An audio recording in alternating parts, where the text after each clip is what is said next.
Here's where I am at the moment on the removal and reinstallation of the head.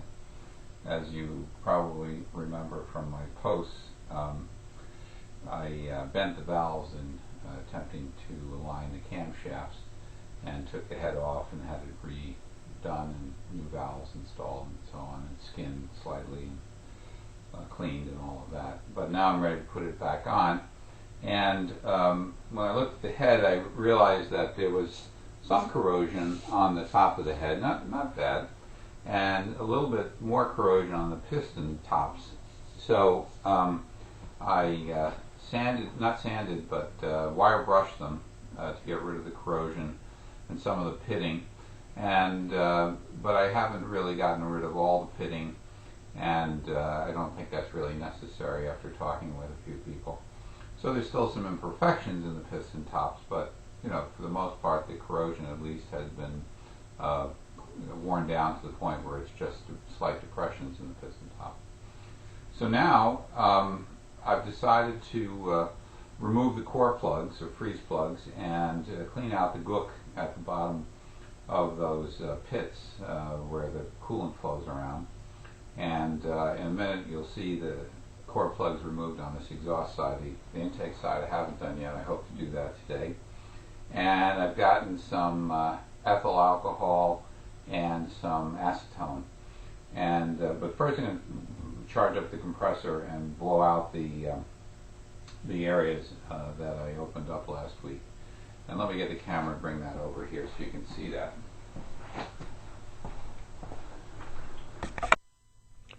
So last week I removed the core plugs on the exhaust side of the engine, and I exposed the stud base, or the place where the head bolts thread into the block, and you can see, I hope you can see, that little raised piece of metal that's threaded. And so this week there is gook associated or down below those studs, and it really should come out because it'll just solidify if it's left in there. And I hope to do that by both adding alcohol to absorb the antifreeze that's left in there, and to blow it out eventually when it's dry with compressed air in order to clean it out. So that's where I am at the moment on that. Okay, we're on the intake side of the engine now. And in order to access the core plugs on this side, or at least some of them, I had to remove the starter, which was a little better than it looked at first, but you can see the starter is laying there after being removed from that opening that you see on the left, the circular opening.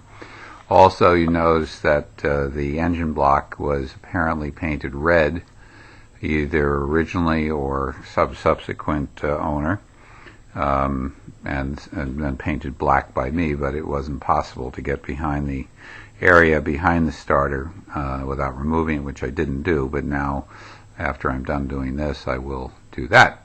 But anyway, the starter bolts, there's two bolts that hold the starter in place, and you can see them. I put them back into place backwards. There's one here and one down here, and they're accessed from the other side. And thank God for the Sears Craftsman ratcheting box wrench, which was the only tool that I could use to get into there. So this 9/16 is a 9/16 ratcheting.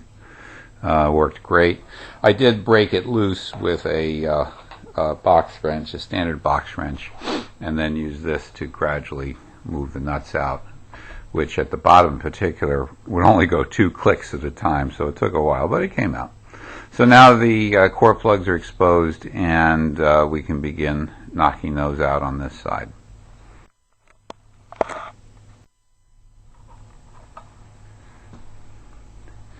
Okay, so we've got the core plugs all exposed, and I thought I'd start at the rear. That's the easiest to see at the moment.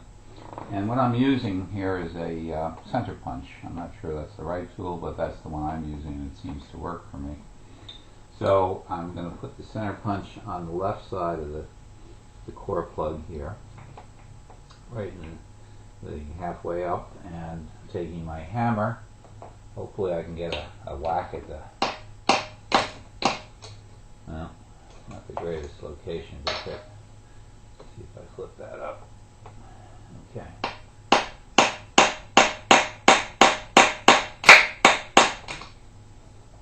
Nothing so far. I don't see any movement there.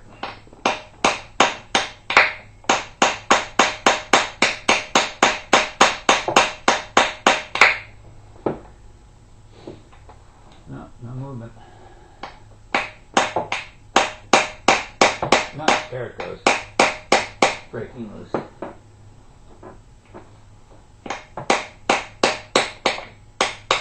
What's happening, as you can see, that is it's literally pivoting and turning outward, and the right side's turned outward. Now I'm going to grab a pair of vice grips.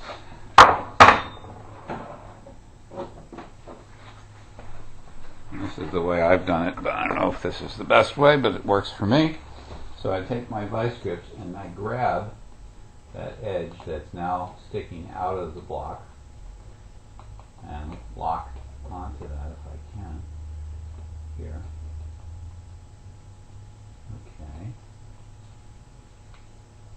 Okay, I've got that, and I wiggle it back and forth, pulling outward towards me at the same time, and the core plug pops out, and you can see it's literally filled with goop.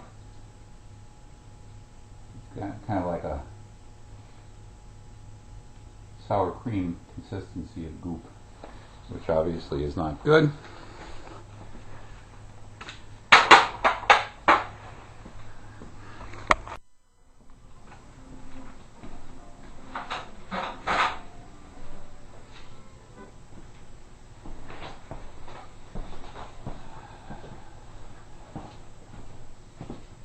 The office building where I work was disposing of some carpet scraps from an installation that occurred, and I'm always looking for pads to throw on the floor when I'm working on the underside of the car or on the lower part of the car. So I picked up the plush carpet scraps, and using a carpet knife I cut it into 22 by 30 or 22 by 18 inch squares. Approximate squares. They're not perfect, but they're okay. Then I was thinking, where am I going to hang these things, or where am I going to put these things to store them? Because there's a half a dozen of them here I have, and I'll use them up till they get dirty, and I'll throw them away and take another one. But when the one that I'm currently using, I thought if I make a big hole in it, it would hang nicely on my pegboard. So I got out I think this is a 2-inch wood drill, and chucked it in the drill press, and then put a piece of wood underneath to kind of catch the tip of the blade. And I laid this in here and started the drill.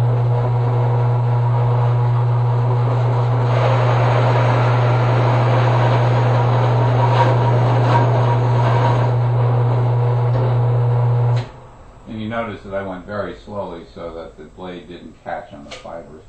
But got a nice hole hanging on the pegboard and ready for use.